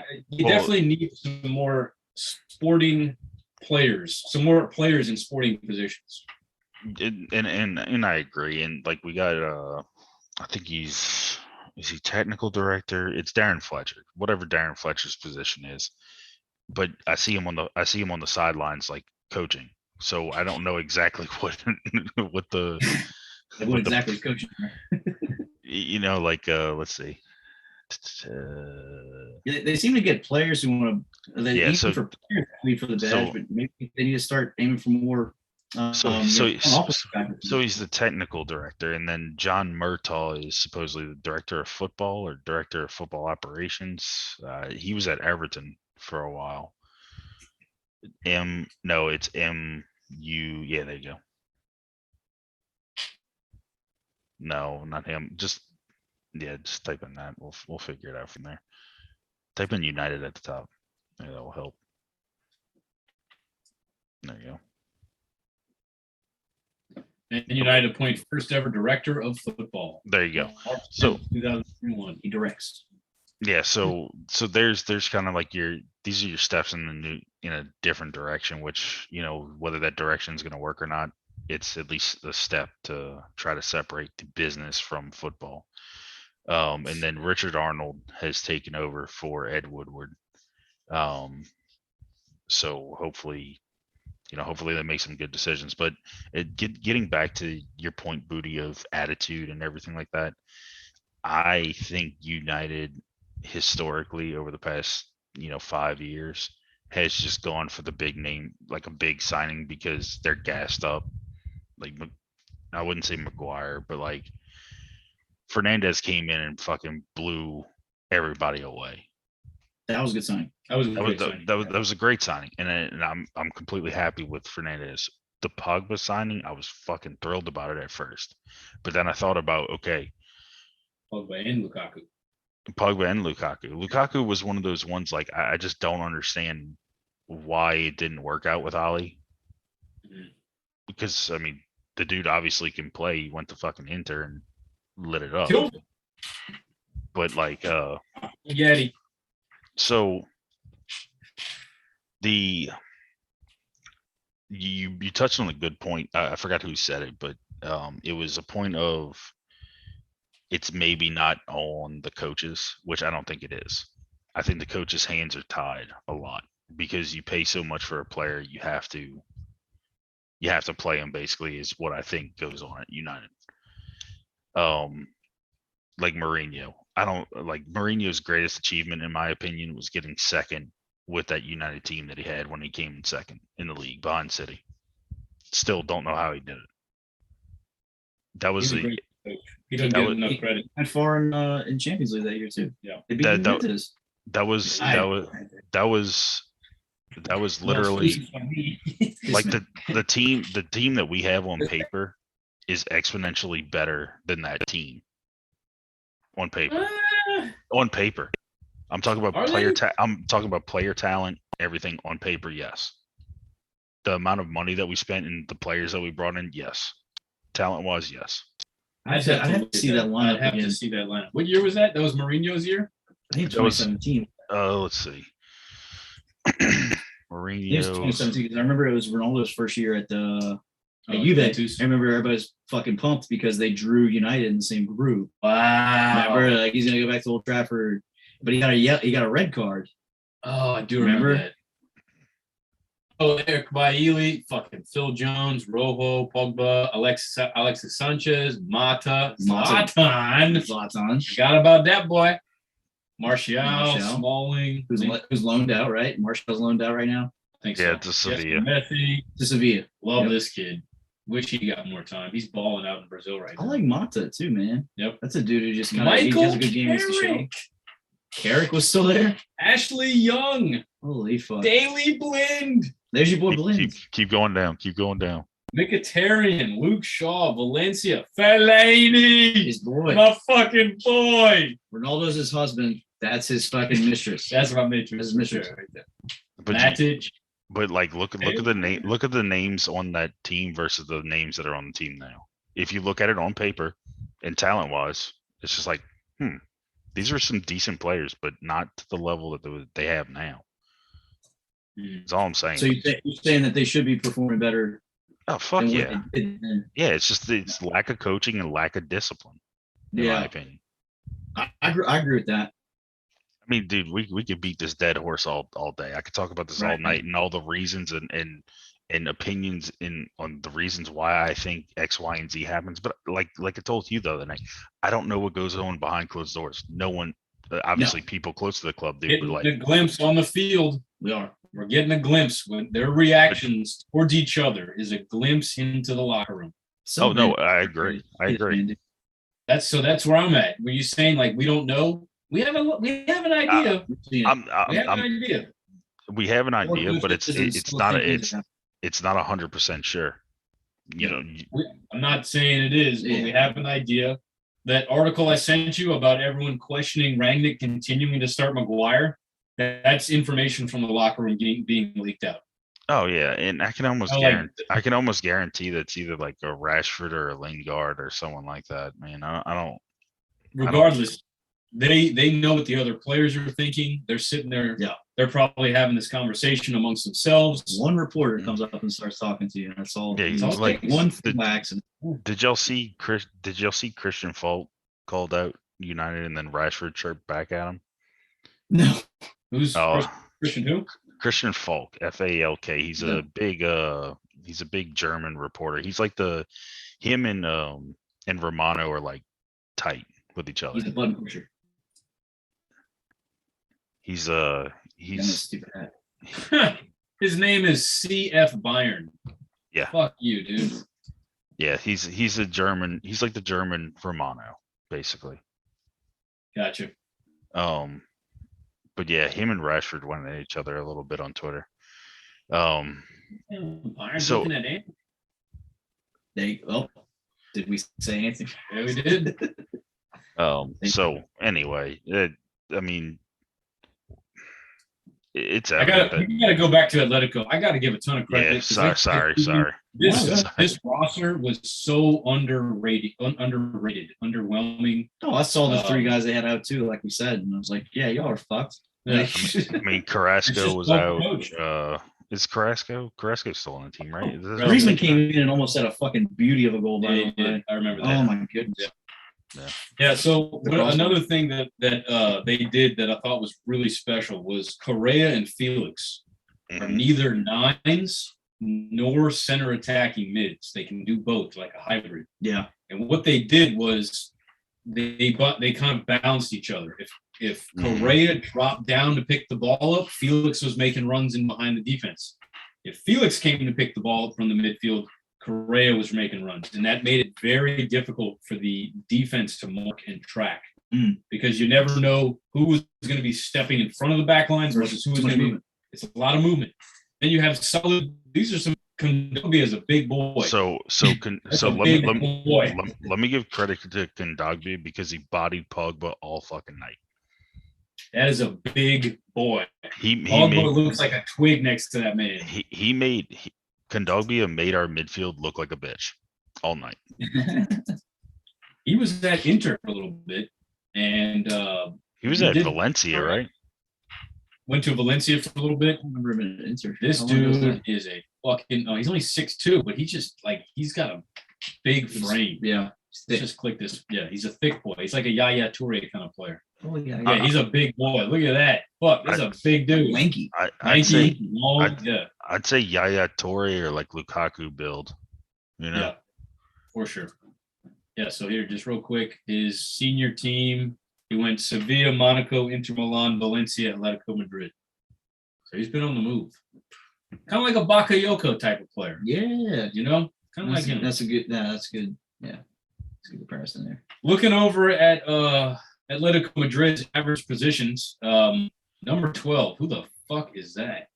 that Lodi. would be Lodi. Jesus, Lodi's got the highest average position for Atletico Madrid. My man that we used to give shout outs to for playing such a great left back. Yeah, dog. Look what he's doing. Look what he's doing, bro. He's Like 2 years so ago. quick. They Yeah. grow up so fast. They grow up so So- fast.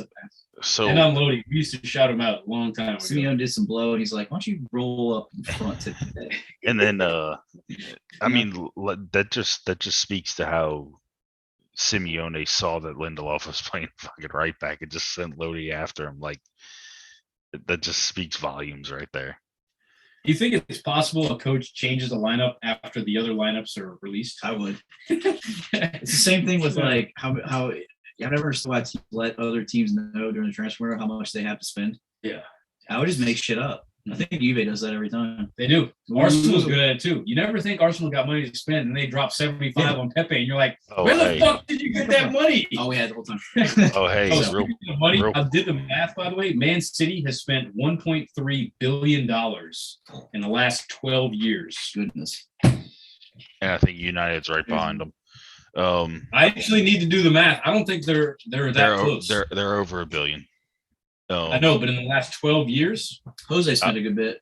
I wouldn't. Oh, so by the way, this is net spending. This is money net. spent versus also selling of Coming players. Yeah. Okay, money coming in, okay. coming out. maybe not net, but Because Man U's got a pretty solid youth academy. They sold Pogba. Well, not Pogba. They sold Lukaku. You know, they've sold some players. Soul Paul bought him back. Yeah, right. no, Pogba left on a free.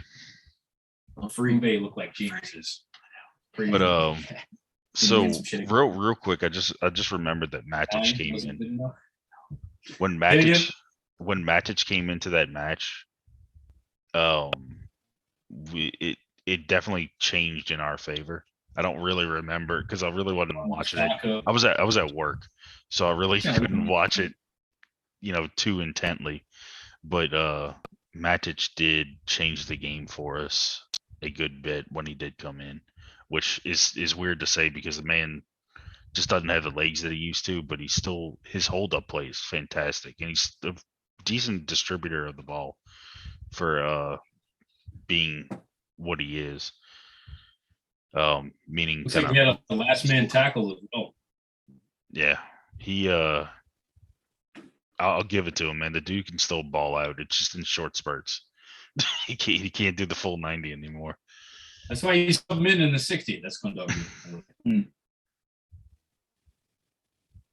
Yeah, so they did. Wow. Okay, so look at that real quick. Let's just bring that back.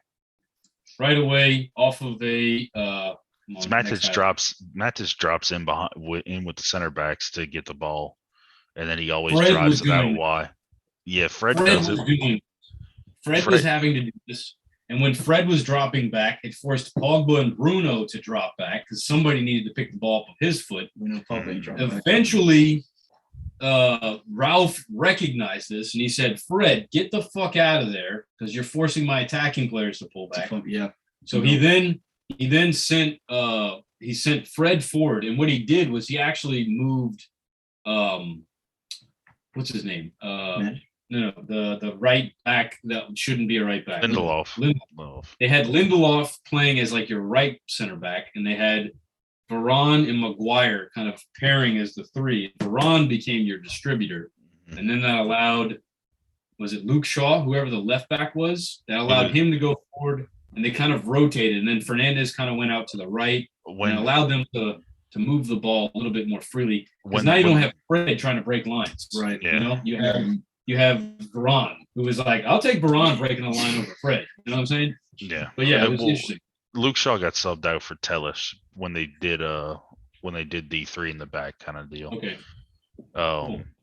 And dude, I wish, like, I don't know what's going on with Shaw, man. I think he's one of the ones who's kind of getting a little pissy attitude lately. Just saying. But I like Alex Tellis. He's a much more dynamic player than Luke Shaw. I feel like he can take on players one-on-one. Luke Shaw is he's a hard-nosed defender, great player, not going to take anything away from him. But I would prefer Alex Tellis. He's just got that Brazilian flair. Well, of course you're going to take him because he's Brazilian. I mean, let's be honest. I mean, of course, naturally. But I mean, I just pointed out a few key characteristics of why I would take him over Luke Shaw. He's more dynamic. He's got beer gut.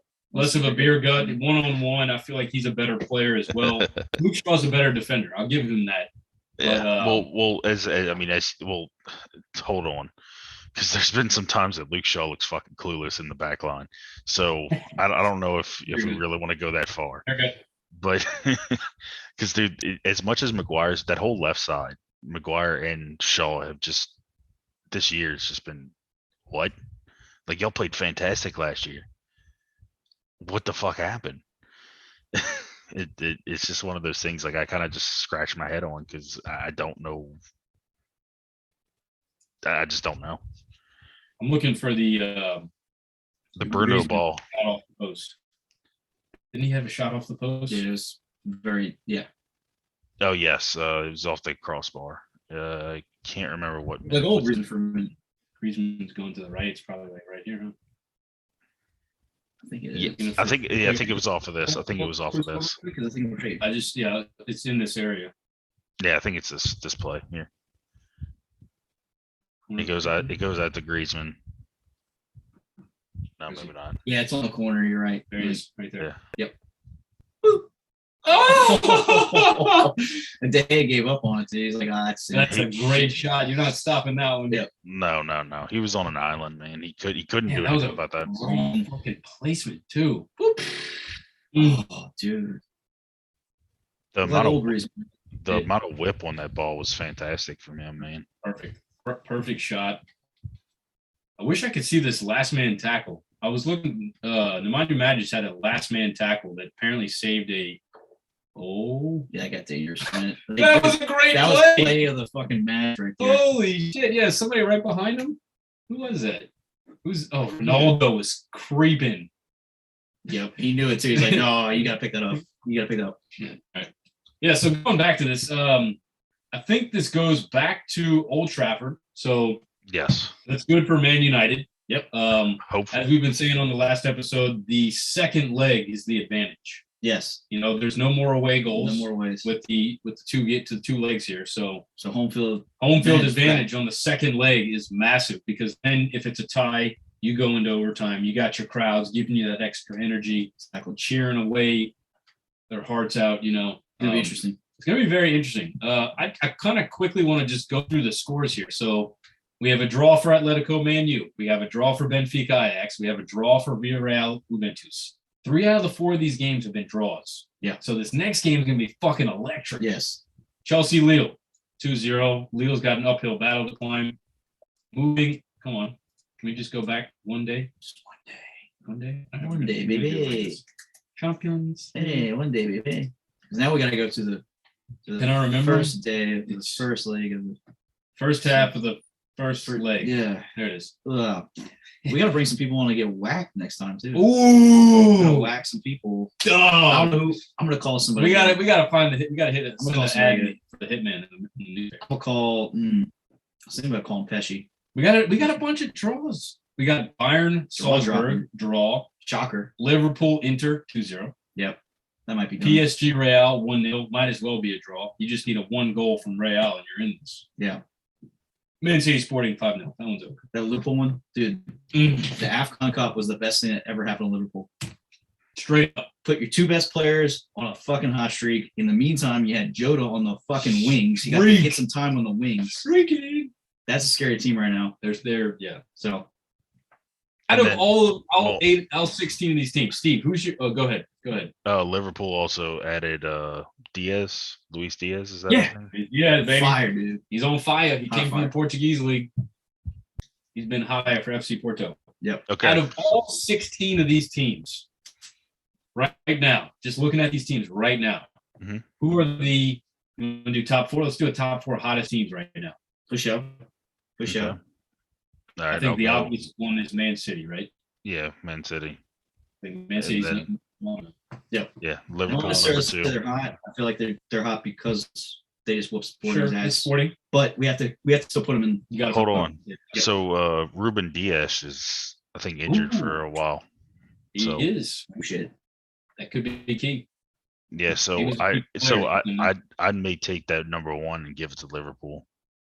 Okay, and I'm not saying rank the top 4. Just put them in Oh, your okay. top. Okay, so Man City, Liverpool, Bayern's gonna come good.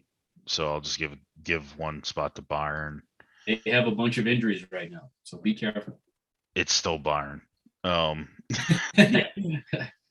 And then I'll I Sorry. think Madrid may upset PSG. Yeah, because they only need a goal. Well, the reason why I'm saying it Me is too, but just stay alive. One to stay alive. Yeah, that's a good point. yeah. So I'm not rating Chelsea right now. I think they're kind of with all this turmoil with the club. I think that may affect them. Oof. Oof. Um, Yeah, that's gonna be hard. Not to affect. I'm definitely not going to pick Atleti or Man United, and then everybody else is just kind of with the injuries with Juventus, it's tough to like. I want them to do good because McKinney's on the team, but he's hurt, so it's kind of Lots of yeah. But so I'd probably just go with interchange PSG, Real Madrid as number. You know what would be my number 4 choice? Either one of those teams, I think, will be fine. Liverpool, Man City, Bayern, and PSG / Real, whichever one wins that game, are my top Fair. 4. Who do you got? Liverpool, City, Chelsea. I'm still taking Chelsea. I think they're too good to even worry about what's going on with the field. I think Tuchel's got a good hold on the team. He's gonna keep them focused. I think that 4 team's kind of questionable for me. I flip a coin over Ajax and PSG. Damn, I'm glad you said that, man. I was thinking Ajax. You know what I mean? Yeah. Juve too many injuries. Villarreal. Geez, I really thought we were gonna see better than what we Fireworks. saw. They're definitely beatable for sure. Yeah. United, Atletico, both those teams. Even Simeone, I'm telling you, dude. Like I don't know if he's a coke addict or what. It's like he's like the coke addict Pep. You know what I mean? Like he's like wow. it's like cool, dude. You can only use that style of play to win. It seems like he'll win a couple of the big games, but he doesn't win all the big games. You know, eventually you're gonna have to fucking score some goals, man. Mm-hmm. Eventually, at some point, unless you're 2006 Italy, okay? Like you know, in the World Cup, like you're gonna have to. This is a fucking league. You're gonna have to score some fucking goals, right? Hell yeah. And who's gonna do it? Like who's gonna do it? Is it Suarez? Is it is it good? I mean, what Griezmann are we getting, or is it Joao Felix? So he's also unpredictable. Exactly. The whole team is just too unpredictable for me. United's got too much shit going on.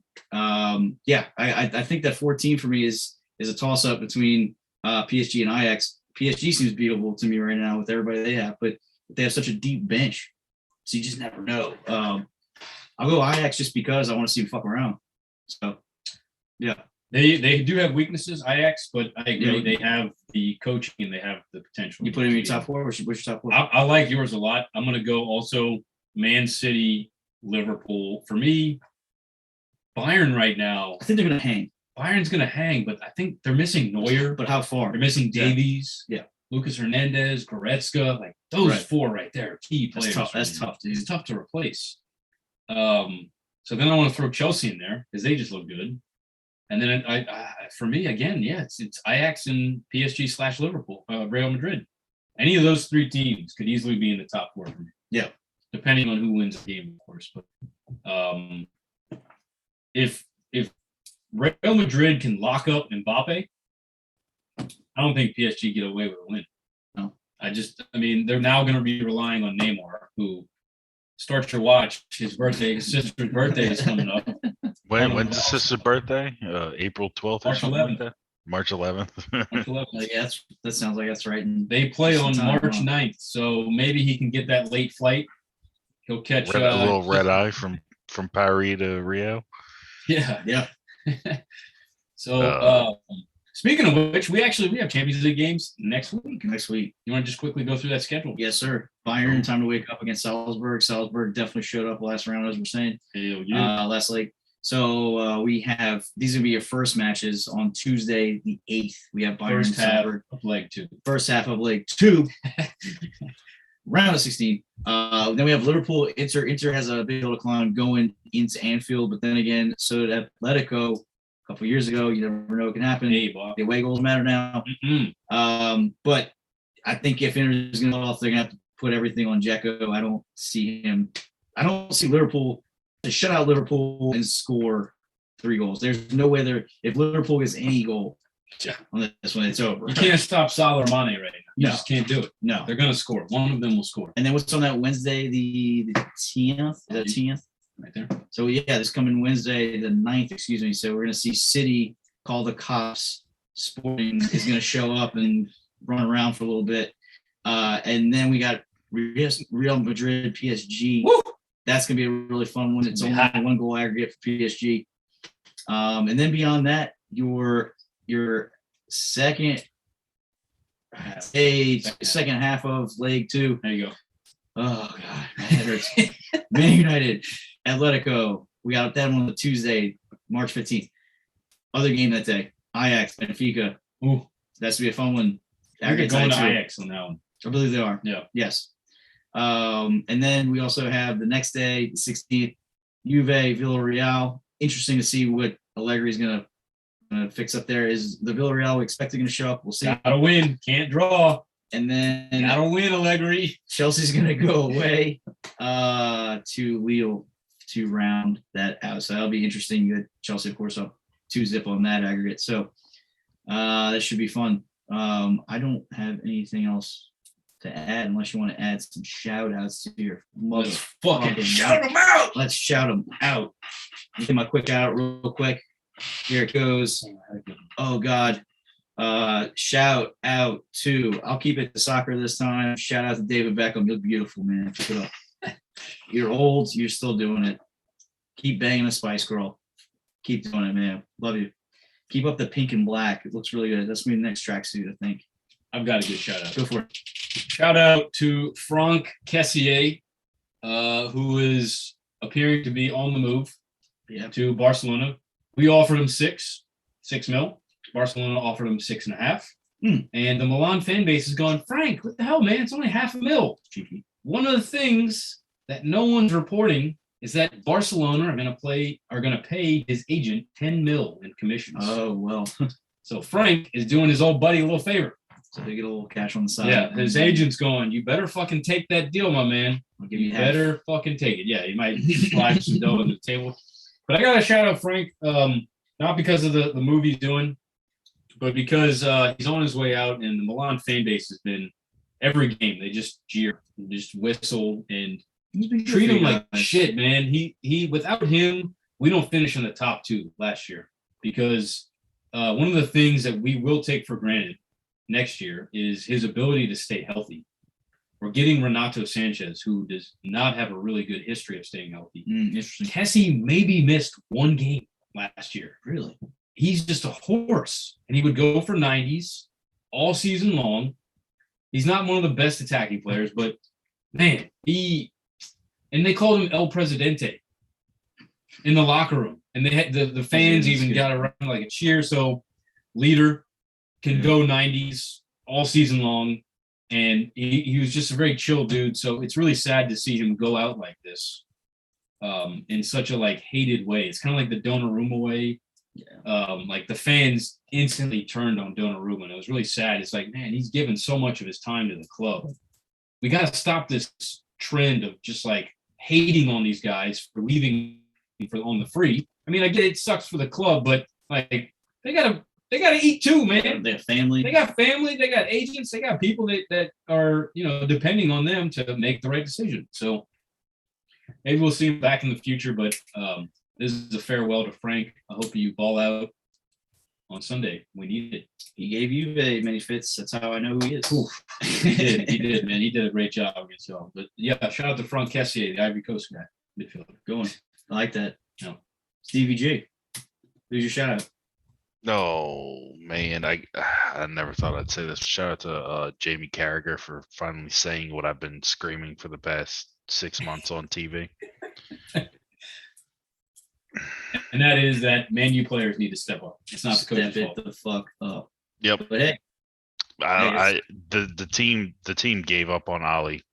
I'll shout out to Ollie Gunnar Solskjaer too. Just thanks for all your service. But yeah, the players gave up on him. That's why he failed. He wasn't he wasn't the tactical genius, but the players led to that escalating quickly. And you can't disagree with me on that because I'm not gonna sit here and argue with you.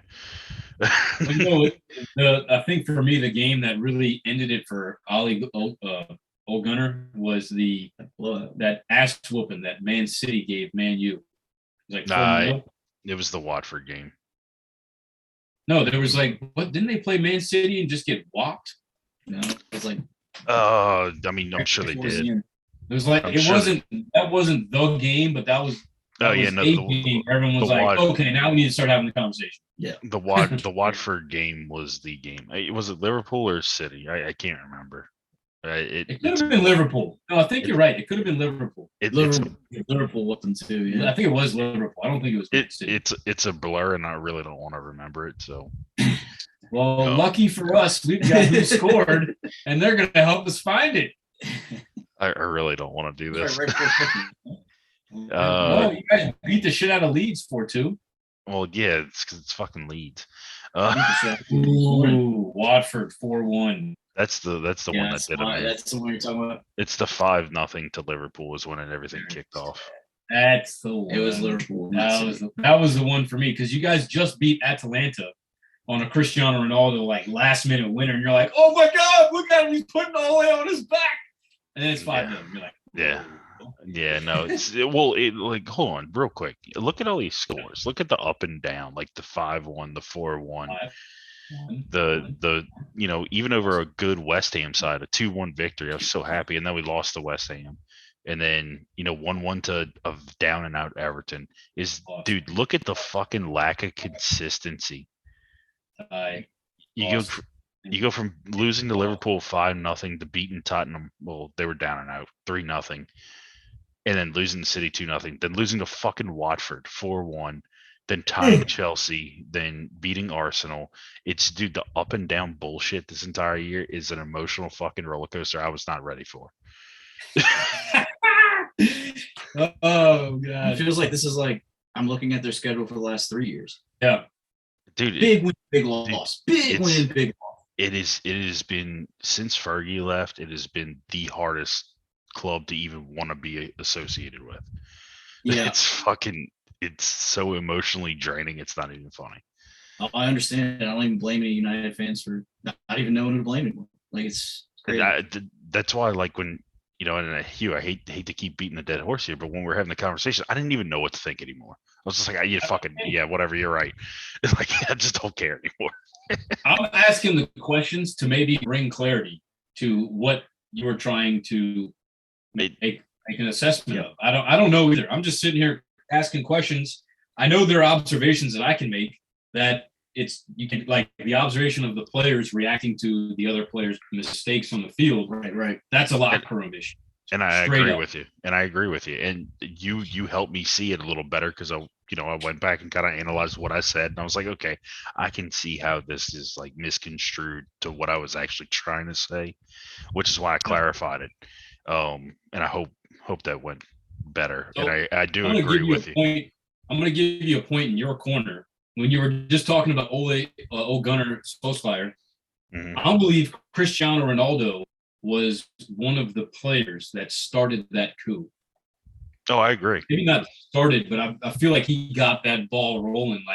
Guys, this isn't the coach for us. And Ole, not the tactical coach, but he got them to where they were. They weren't horrible. He got them back to the Champions League, in the previous year. But that's for me. Cristiano was doing that at Juve as well. Oh yeah.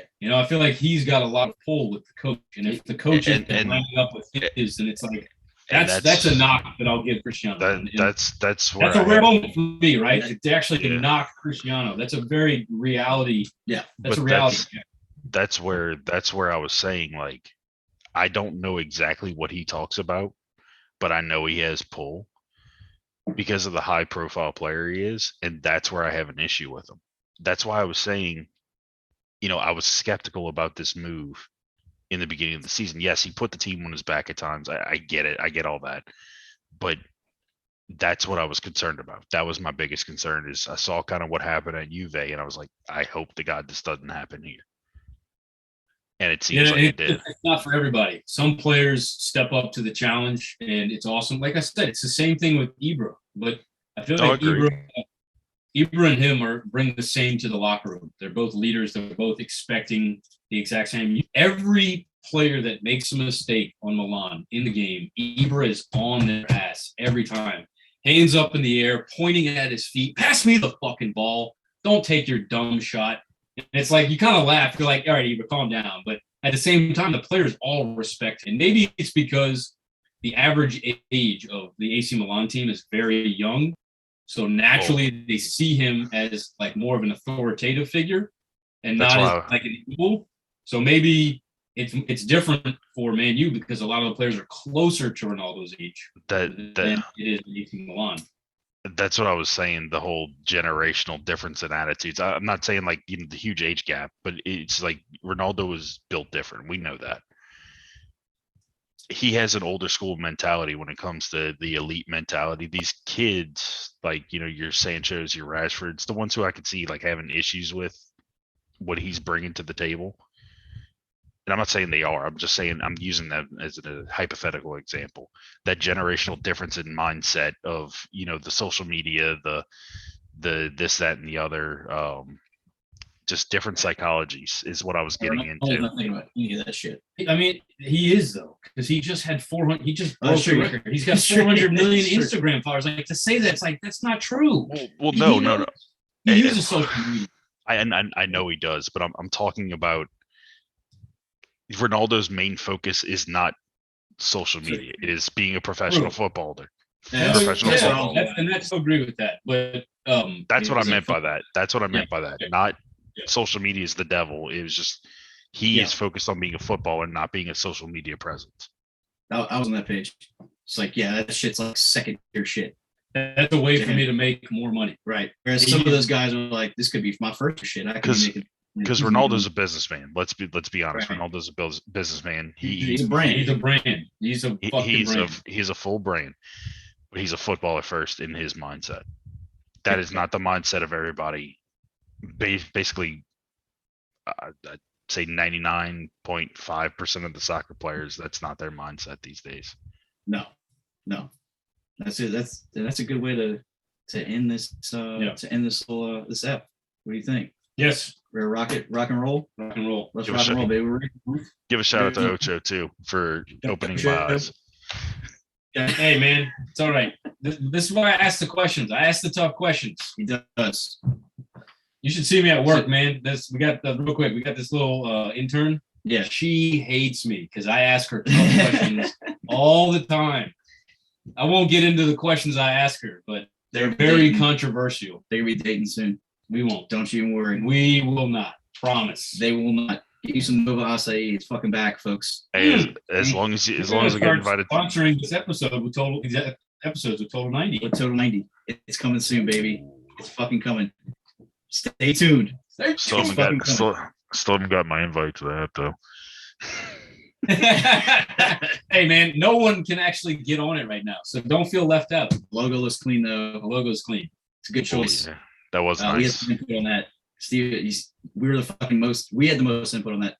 It's been the Footy Fetish show. Thank you, Steven. Love you guys. Peace out, boys, guys.